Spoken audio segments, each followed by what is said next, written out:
नमस्कार मित्रांनो, तर मी कोकणी दर्शन घडवणार तुम्हाला कोकण दर्शन। आज आपल्या वाडीमध्ये लग्न होतं आणि त्यानिमित्ताने आपल्याला तिकडे जायचं होतं, तर मी तयार झालो आणि निघालो लग्नाला जाण्यासाठी। तिथे गेले आपल्याला मस्त की पेढा मिळाला, त्यानंतर अक्षदा वाटप झाली।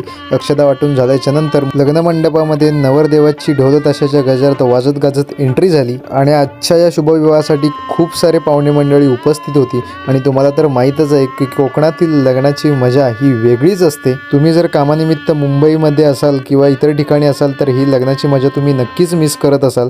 तर शुभमुहूर्तावरती लग्न झाल्याच्या नंतर रीतिरिवाज रूढी परंपरेप्रमाणे नवरा नवरीने एकमेकांच्या गळ्यामध्ये हार घातले।